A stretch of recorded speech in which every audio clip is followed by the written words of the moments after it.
আসসালামু আলাইকুম। কি অবস্থা তোমাদের? দেখতে দেখতে আমাদের মাঝে আবার চলে আসতেছে রমাদান মাস বা রমজান মাস। এই রমজান মাসে আমাদের একটা পরিকল্পনা থাকা উচিত, ঠিক আছে না? কারণ পরিকল্পনা যদি আসলে না থাকে তো রমজান মাসে তোমরা করবা কি, যে রোজা রাখবা, নামাজ কালাম পড়বা, আর পড়াশোনাটা একদম নাই করে দিবা, ঠিক আছে? তো এই নাইটা করা যাবে না। এই নাইটা কেন করা যাবে না? দেখো, তোমাদের যাতে টার্গেট ছিল যে 9 থেকে আমরা কনসিস্টেন্টলি পড়াশোনা শুরু করব, ঠিক আছে? তারা শুরুতেই পড়াশোনা শুরু করছো বা অনেকে হচ্ছে একটু পরে শুরু করছো। তো এখানে একটা জিনিস খেয়াল করো, যে ধরো তুমি এটা তোমার 0 পয়েন্ট, এটা হচ্ছে তোমার ম্যাক্সিমাম পয়েন্ট। তো তুমি জানুয়ারি মাসে তোমার সর্বোচ্চ ইফোর্টটা দিয়ে 0 থেকে এখানে উঠেছো। এটা কোন মাসে? তোমার জানুয়ারিতে। ফেব্রুয়ারিতে হয়তো তুমি এখানে ধরে রাখছো, বা কারো কারো ক্ষেত্রে একটু ডাউন হয়েছে, ঠিক আছে? কিন্তু এটা হচ্ছে ফেব্রুয়ারি, এটা হচ্ছে ফেব্রুয়ারি, এটা হচ্ছে এক ক্যাটাগরি স্টুডেন্টের জন্য, এটা হচ্ছে আরেক ক্যাটাগরি স্টুডেন্টের জন্য। তো এরপরে হচ্ছে মার্চ মাসে, যেহেতু তোমার আমাদের সবার জন্য রোজা শুরু, এই রোজায় কারো কারো ক্ষেত্রে দেখা যাবে যে এটা একদম 0-তে চলে আসছে। এটা করা যাবে না। এই 0 করা যাবে না। এর কারণটা হচ্ছে কি, এই যে তুমি বুস্টটা পাইছো জানুয়ারি ফেব্রুয়ারিতে, এই জানুয়ারি ফেব্রুয়ারিতে বুস্ট পাইছো, এই বুস্টটা যখন তোমার কমে যাবে, এইখান থেকে আবার এইখানে উঠতে কিন্তু অনেক কষ্ট করতে হবে। ইগনিশনটা অনেক বেশি দিতে লাগবে।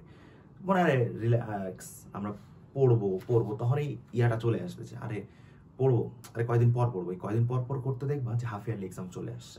সো এই জিনিসটা করা যাবে না। তোমার এত ড্রপ না করে তুমি যদি একটু ড্রপ করো এখানে, এখান থেকে আবার যদি এখানে উঠানো বেশি সহজ, তাই কিনা বলো? এটাই করতে হবে। তাহলে এটা কি করতে হবে? রোজার মাসে আমরা যেটা দেখি বা যেটা করি, যে সেহেরির পর আমরা ঘুমাই সবাই। তো ধরো তুমি 9টার দিকে ঘুম থেকে উঠলা বা 10টার দিকেই ঘুম থেকে উঠলা। এই ঘুম থেকে ওঠার পর ফ্রেশ মাইন্ডে, ঠিক আছে, ঘুম থেকে ওঠার পর ফ্রেশ মাইন্ডে, ধরো তুমি 10টায় উঠছো, 10টা থেকে 12:30, এই ফ্রেশ মাইন্ডে তুমি একটু পড়াশোনা করো। রেগুলার যে পড়াশোনা করছিলা সেই পড়াশোনাগুলো করো। দরকার হলে এই কোর্সের আমাদের একাডেমিক প্রোগ্রাম যেটা আছে, ওয়ান স্টপ একাডেমিক প্রোগ্রামের ক্লাসগুলো দেখো, অসুবিধা তো নাই। পড়াশোনা করো। এরপর তুমি নামাজ গোসল, তোমার যা কাজ আছে তুমি করো। এরপরে হচ্ছে তুমি যখন আসলাম সব কিছু করে, জোহরের পরে কোনো কাজ থাকলে করো, নাহলে একটু হচ্ছে তোমার রেকর্ডেড ক্লাসগুলো দেখো, নাহলে একটু বই দেখলা বা গল্পের বই পড়লা, বা হচ্ছে ইসলামিক সাহিত্য পড়লা কিছু, বা কোরআন শরীফ পড়লা এই সময়টাতে। তারপর হচ্ছে তুমি তোমার কাজ যেটা আছে, যে তুমি ইফতার করবা, আসরের নামাজ পড়ে ইফতার করবা, ঠিক আছে? আসরের নামাজের পর তো ইফতার না, আসরের নামাজের পরে ইফতার সময় হলে ইফতার করবা, ঠিক আছে? তো তারপরে হয় তারাবিতে যাবা, নামাজ কালাম পড়বা, ঠিক আছে? বন্ধুদের সাথে আড্ডা দিবা, ঘুরবা, সবই হবে। কিন্তু সকালবেলার যে সময়টা আছে ভাইয়া, এই সকালবেলার সময়টা তুমি যদি 9টায় উঠো, 9টা থেকে 12:30, 10টায় উঠলে 10টা থেকে 1:30, এই টাইমটা তোমাকে আসলে পড়াশোনা করতে হবে। তাহলে হবে কি, তুমি রেগুলার পড়াশোনার মধ্যে থাকবা।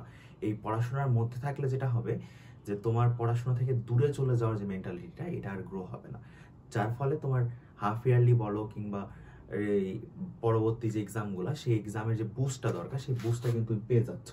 আর রাদার দেন তুমি যদি একদমই পড়াশোনা না করো, এটা তোমার 0-তে চলে আসবে। সো এখান থেকে আবার এখানে তোমার উঠতে উঠতে দেখবা 5-6 মাস চলে গেছে, তোমার হাফ ইয়ারলি খারাপ হয়ে যাবে। হাফ ইয়ারলি খারাপ হলে তোমার ফাইনালটাতে তোমার মন মেজাজ খারাপ হয়ে যাবে, যে আরে পড়াশোনা করতে চাইছি, শুরুতে পড়ছি, রেজাল্ট তো হইলো না। সো এই জিনিসটা করা যাবে না, মনোবল ভাঙা যাবে না, ঠিক আছে? রোজার মাসে আমরা নামাজ কালাম করব, ইবাদত করব, ঠিক আছে, রোজা রাখবো, সবই করব, কিন্তু এর সাথে সাথে আমরা পড়াশোনাটাও করব, ঠিক আছে? পড়াশোনা থেকে দূরে সরে যাওয়া যাবে না, ঠিক আছে? তাহলে দেখা হচ্ছে পরের ভিডিওতে। ধন্যবাদ সবাইকে।